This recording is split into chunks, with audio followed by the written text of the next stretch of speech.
Hello, good morning, friends. Suprabhat. Um, uh, so this is I've made a. I'm going to make a small thing video on the basic features of cognitive disorders. Cognitive, I mean the dementias. This is for the general doctor, not a specialist. Uh, and for the the public. Hmm? Uh, so we can say dementia is a disease, but it is better to call it a syndrome because it does not have the character of the disease in the sense that you can have a pathology in the brain, but still you cannot have the disease. Similarly, there are three, four different types of dementias which all overlap each other in the symptomatology, um, prognosis, response to treatment, diagnosis, etc.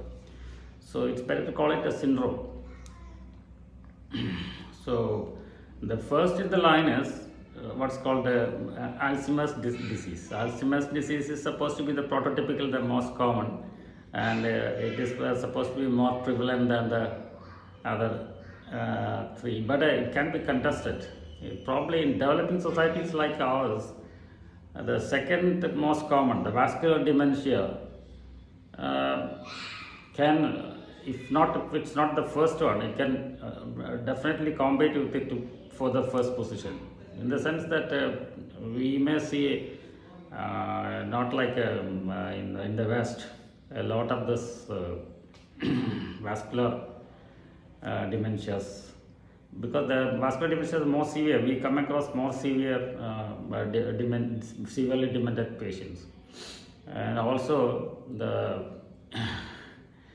during before 20 years, for example. When I started general practice about 40 years, not 40,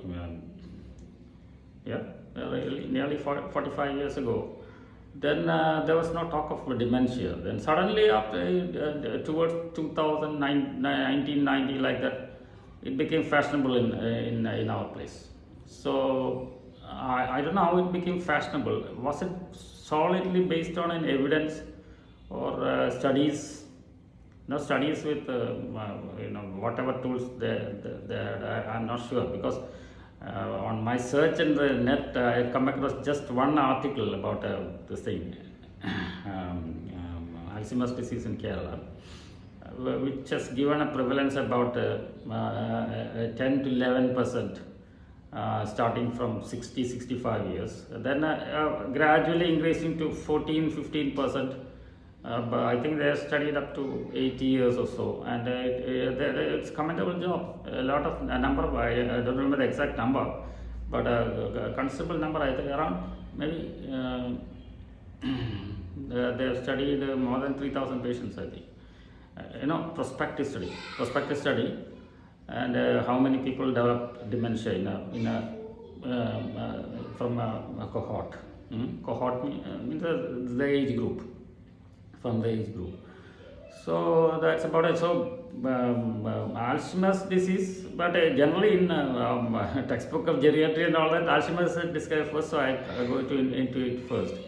The Alzheimer's is actually supposed to have certain features, and this all belongs to a group of, actually most of these dementias belong to a group called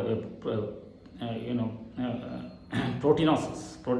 They have some kind of protein which is damaging the neurons. In the case of Alzheimer's, there are two proteins. One is called the beta amyloid. The other one is called this one tau protein. That is, tau is actually a protein in the microtubule of axons and all those neural structures. Microtubule. So it's a microtubule associated tau. It's called, actually full form is microtubule associated tau protein. So that's supposed to be the proteins which accumulate. So these are inclusion diseases. So in fact, in one kind of there is another kind of dementia called frontotemporal dementia. Inclusion disease, muscular inclusion disease, that I described in the last video in myopathy, is also a part of one of the syndromes. So it's a neurodegenerative inclusion body disease. Most of these things are neurodegenerative inclusion body diseases. And the inclusion body proteins can be tau in the case of Alzheimer's, and beta amyloid. In the case of frontotemporal, this thing again tau. It's a tauopathy. Tauopathy. It's otherwise called tauopathy. And this one for this what is it? Parkinson plus or Parkinson's kind of Lewy body disease. It used to be called Lewy body. It's a protein called synuclein. Synuclein. Then in frontotemporal dementia, these are the three things, Alzheimer's, vascular dementia or vascular pathology dementia, and then frontotemporal dementia. These are the three big guns in dementia which I am going to describe. So this one in frontotemporal dementia, it used to be called Pick's disease because it used to have another inclusion body called Pick's protein. Pick's protein is on analysis found to be nothing but the microtubule associated tau. So these are proteinopathies. Especially Alzheimer's disease have these two inclusions. This inclusions it can be intracellular, extracellular. Extracellular inclusion, I don't know, it's semantically correct to say inclusion as extracellular. But what we see in Alzheimer's is what's called a plaques, some shape of thing. And plaques can be discrete or can be confluent. Confluent plaque means there are a lot of plaques. They are made up of beta amyloid proteins. They are mostly extracellular, and we can find that in imaging, MR imaging. And the tau proteins cause, that is supposed to be the hallmark of the same Alzheimer's dementia, the tau proteinopathy. It causes what's called neurofibrillary tangles. It's something like the connective tissue tangles in lupus, something like that. So this is supposed to be the pathology, and all these pathologies are based on genetic problems, genetic or inheritable character. This one, in case of Alzheimer, the inheritance is generally through the genes which control this what is that lipoprotein, a kind of what's called apolipoprotein E, and a variant is called epsilon. That the gene which controls is that apolipoprotein epsilon is supposed to be defective, or it is supposed to go into top gear and produce a lot of beta amyloid, and beta amyloid in turn causes amylopathy in the nervous tissue. It damages the neurons. Mainly it damages the blood-brain barrier. There are got a pericytes.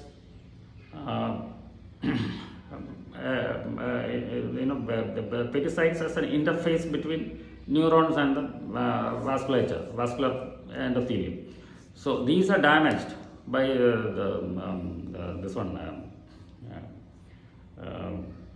beta amyloid, and it produces Instead of tau, we can say it's a beta amyloid of the beta amyloid is supposed to cause. That's the only thing we don't know how tau produces this damage, fibrillary neurofibrillary tangles. But we know how this beta amyloidosis or excess amyloid produces. So there are many treatment strategies are.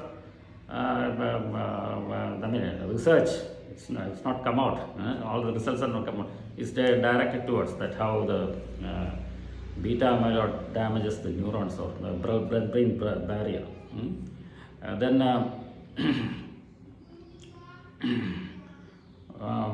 so that's supposed to be the pathology in a brief pathology in this thing. And diagnosis, you can measure this the levels of these things in the CSF. Beta amyloid level, actually there is if there is beta amyloidosis in the brain or excess beta amyloid in the brain, actually CSF amyloid will be low. Because it damages the blood-brain barrier, some pathology is there, so it will be low. So that's a marker for Alzheimer's disease. But the tau protein, tau protein, or microtubule associated protein, which damages the microtubules and excess produces excess of that produces damage to the microtubule.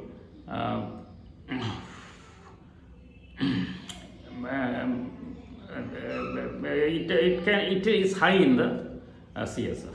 So there is it's not serum marker, it's CSF marker. I think it can be measured in the serum also. Serum measures. So I don't know if it's available. These tests are available here. I don't know how the people who studied Alzheimer's in Kerala, definitely said it is Alzheimer's. I'm sure that is about 10 years ago, that study. I'm sure that time these investigations are not there. And nowadays, but the definite investigation is supposed to be the MR. The MR can find what's called structural MR imaging. Structural means it can find the damage to the actual damage to the neuron. What happens is, after the chemical damage to the neurons and axons and all those things, the neurotransmitter level goes down. Then the calcium homeostasis in the brain goes haywire, and then the neurons get damaged, and the neuron loss will be there. Neuron loss, even microglia loss is there. That's why you see atrophy. So to say that you have dementia, you should have volume change in the structures which produce or the structures of our cognition. Like if it is in the frontal lobe, executive functions. Temporal lobe, we have got the hippocampus, all the emotions and all those things. And this one, later on, the Alzheimer's is supposed to affect every part of the brain except the occipital lobe. Except the occipital lobe. So every part is affected. So it will have a wide spectrum of symptomatology towards the end. Most of them will have language difficulty. The Alzheimer's, the hallmark is generally the short-term memory loss initially. Goes lost, then long-term memory loss, some amount of disinhibition. Then later on, the language difficulty can be there. Then they can go into mutism like that. But then they cannot take care of themselves because all the executive functions will go, frontal lobe functions will go. So that's the symptomatology of this thing. So I said there are the thing. The neurotransmitters are affected. Actually, acetylcholine, serotonin, dopamine, all those neurotransmitters will be less. But here, what they have targeted is acetylcholine. It is found that if you give cholinesterase drugs, you can mitigate the symptomatology to some extent. So cholinesterase drugs here, what they give is 2-3 drugs are there. One is called donepezil. Then are called galantamine. One more is there. Donor, I think most people are familiar with everybody is indiscriminately giving a donor person to anybody having any kind of dementia. I know. But there's another group of drugs which actually blocks the transmission of this thing, what's called what is that? What is that?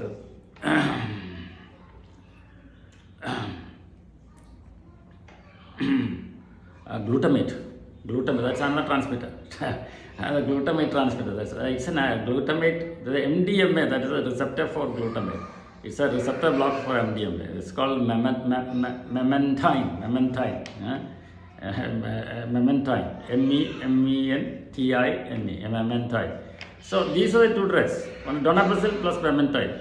So this can be given for about, all patients will not give any amelioration or any result, will not give any result. But you have to try it for 2 years. Then if there is no response, then you can probably stop giving. But 2 years we are supposed to give. But basically then the treatment becomes palliation and also physiotherapy, all those things. And I forgot to say that this plaques and tangles are also seen in normal people with aging, but most of them do not develop Alzheimer's. So that's why it's a syndrome. We are not sure why it happens. There is a theory that people having more cognitive reserve, last video I said cognitive reserve, somebody who is more educated and all that in a young age, or somebody having more physically active, they may not be suffering this thing. It is a moot point. It's not definite. So then vascular dementias, I told you, maybe more common in India because vascular dementia is vascular risk factors are not very well treated in developing societies. The usual risk factors like cholesterol, like hypertension, like and also habits like smoking and all these things. And we used to say that vascular dementia used to be called multi-infarct dementia. That's correct, but multi-infarct dementia after a stroke, that is a large vessel dementia. Large vessel, that's caused by vascular insult in the large vessel territory, which causes stroke, and then it causes the difference from the thing Alzheimer's is that here the sufferers will have more of this, what is called neuropsychiatric symptoms. I don't know, psychiatric symptoms, but nowadays more people have neuropsychiatric, because finally all the psychiatrists have accepted that this disease is nothing but neurological. Psychiatric problems are neurological, whether be it depression or schizophrenia or whatever. All they have a neurological basis. So it's an in-out hypothesis now. So it's called neuropsychiatry. They have more of depression. These people, vascular dementia people have more of depression, more of anxiety. But generally, vascular dementia people will have movement disorders, because it affects the cortex. It's supposed to be cortex, subcortex. It affects, but vascular dementia nowadays is diagnosed by subcortical white matter lesions. Even if you don't have territorial infarcts, if you have a lot of subcortical white matter lesions, they are called leukoariosis or Binswager's disease, whatever. If they can be caused by microinfarcts, less than 1 millimeter, which may not be seen in the usual scan. You have to have a special MRI scan to see the microinfarcts, or microbleeds, or dilated peripheral vascular spaces. Or more than microinfarct, there is another infarct called a little larger than microinfarct. It's called lacunar infarct. It's also microvascular infarct. So macrovascular, microvascular. Then there are hereditary microangiopathic or microendotheliosis in dementias, which may start at a young age and associated with younger age and associated with this episodic headache, which is called a migraine with an aura, with a migraine with aura. So, there are several vascular disorders which produces vascular dementia. And can you make a diagnosis? Yes, you can make a diagnosis. Like Alzheimer's disease, this will also have this one cortical or neocortical volume changes, mainly in the the parietal lobes. In Alzheimer's disease, mainly it starts in the hippocampus, parahippocampus, that area, that temporal lobe, and then it spreads to most of the places. Here it is mostly parietal, and there is something called a strategic infarct. First, so you need not have multi-infarction to have dementia, but bodily infarct dementia is a debilitating disease. They can have problems with deglutition, things like that, and prognosis is not there. But a small infarction, you can have strategic infarctions produced, for example, in the angular gyrus or angular gyrus, which produces what's called acalculia. So, such limited cognitive disorders can also be produced by vascular dementias or vascular problems, vascular infarcts. So, what can you do about it? Of course, prevention is through the preventing the vascular risk factors, hypertension, smoking, hypercholesterolemia, all these things, and also leading a good lifestyle, free from alcoholism. But alcoholism, dementia is more to do with differential diagnosis of frontotemporal dementia, alcoholic dementia, frontotemporal dementia, which produces frontal and temporal lobe atrophy. That's what is called Pick's disease,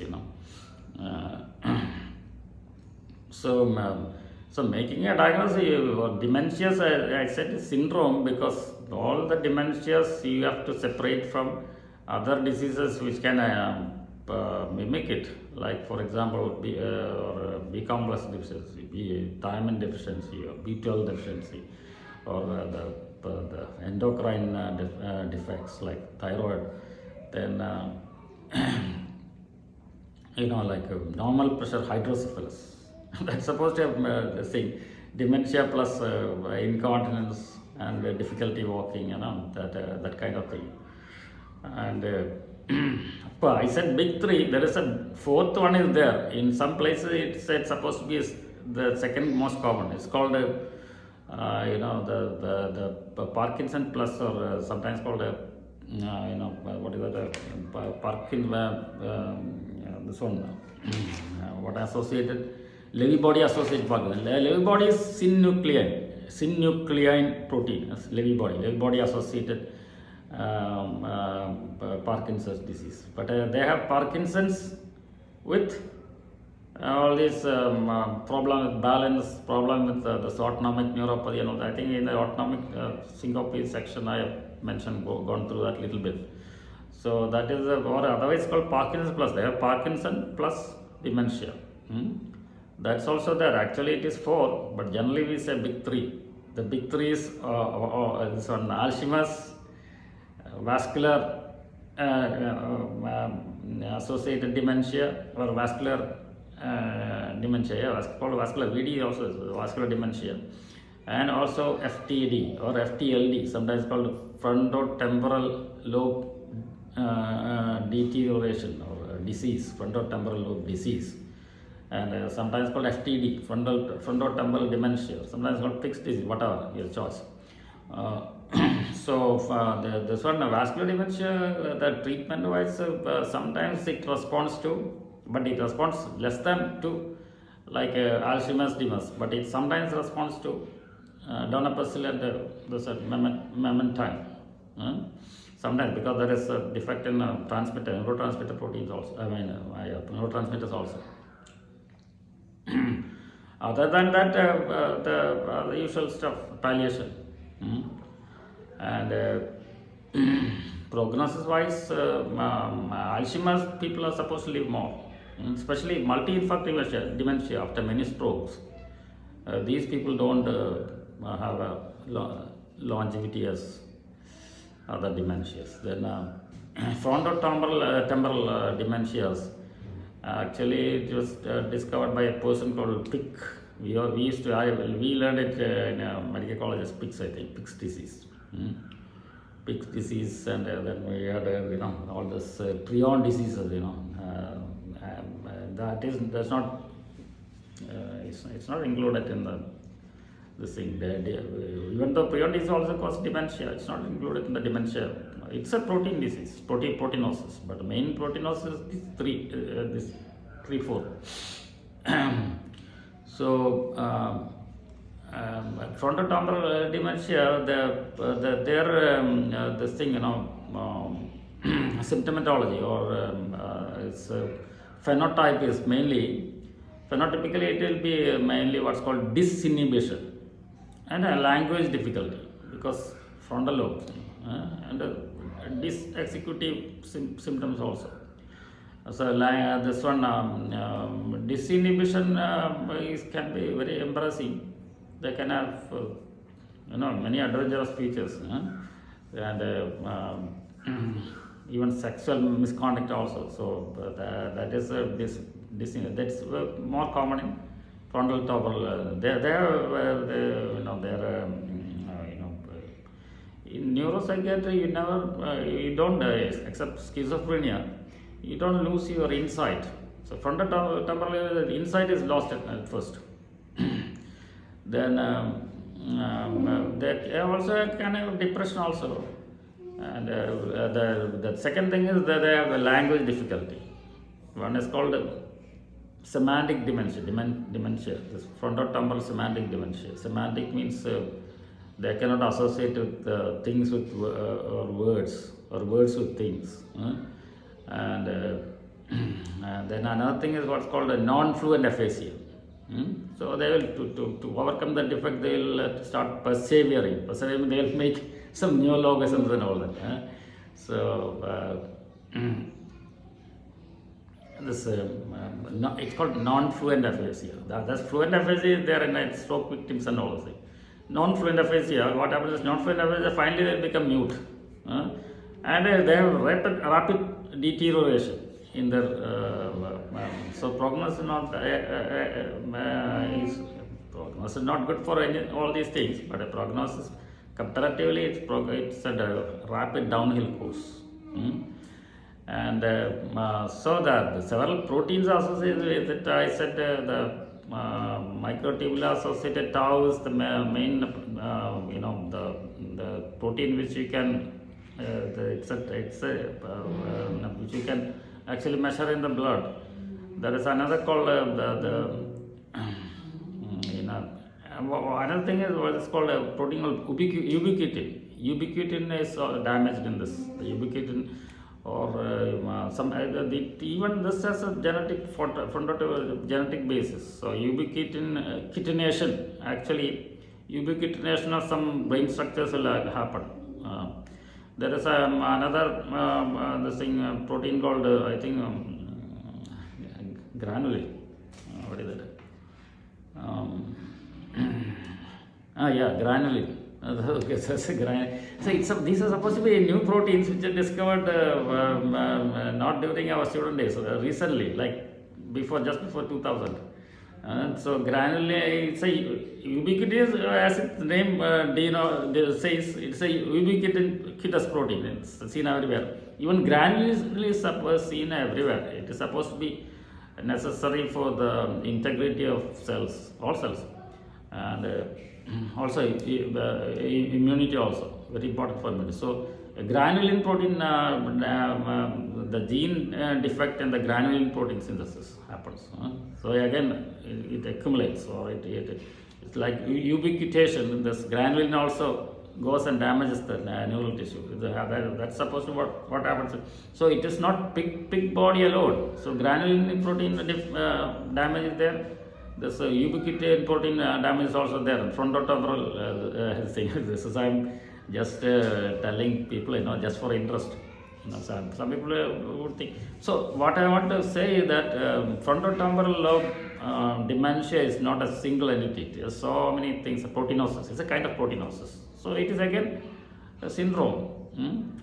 But unfortunately, what we can do is they also have a lot of neuropsychiatric, just like the vascular.